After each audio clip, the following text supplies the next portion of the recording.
This is the 72nd episode of the Mind Your Noodles podcast. And in this episode, what I'd like to talk about, which we've talked about a little bit before, are your brain chemicals. And I outlined in a previous episode about an acronym I came up with, which is CODES, which stands for cortisol, oxytocin, dopamine, endorphin, and serotonin. Now, I don't use all five of those typically when I'm researching and looking at organizations and working with organizations. The ones that I primarily focus in on are cortisol, oxytocin, and dopamine. And you've heard me talk quite a bit about cortisol and the damaging effects of it. As an individual, it makes you gain weight. It affects your brain in many negative ways. It affects your sleep, your eating. Just cortisol is bad in essence.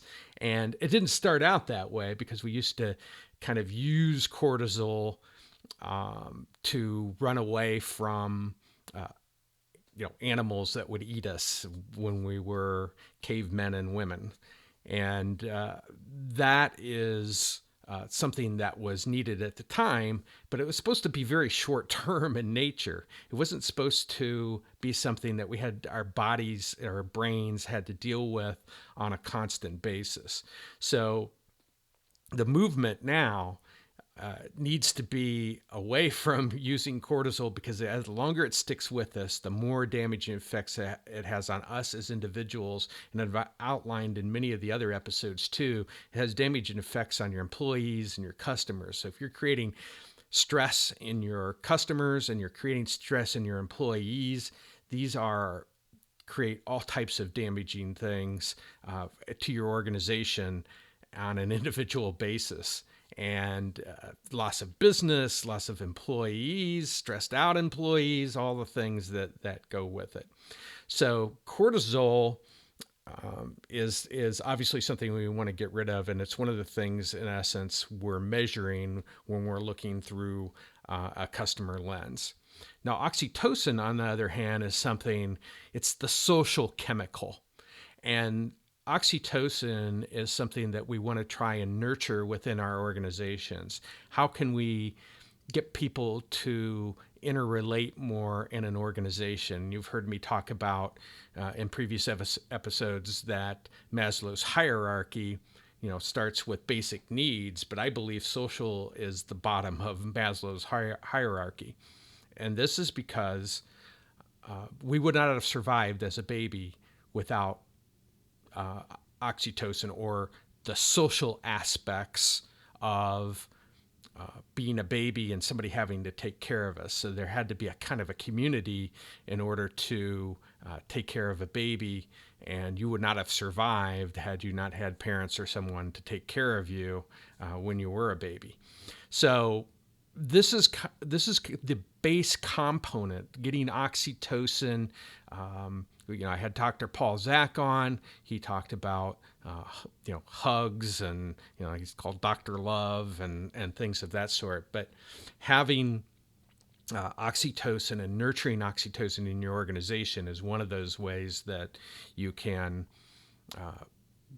create a more bonding effect on employees and customers. In other words, anything that you can do to create a sense of community, a sense of oneness, a sense of mission with customers and employees will help you move your organization forward.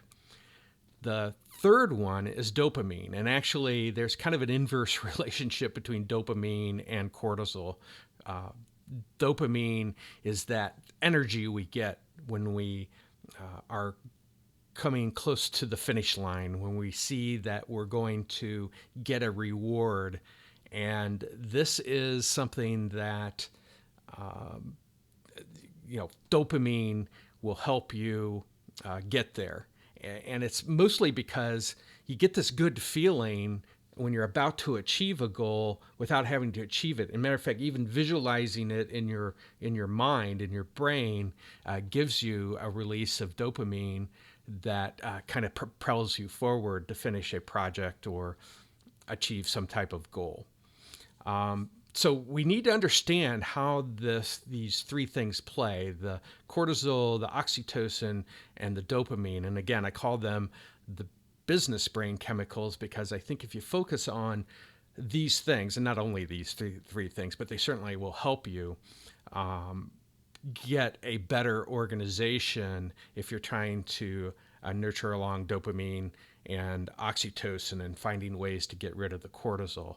And like I said, in the customer lens that we look through when we're trying to understand our system, these three things are at play. And I primarily focus on the stress because if we can get rid of the stress with employees and customers, then the rest, I believe, will help take care of itself. But then you can focus on nurturing to get oxytocin and getting things in place where you have dopamine, where you're getting positive energy flowing through the organization.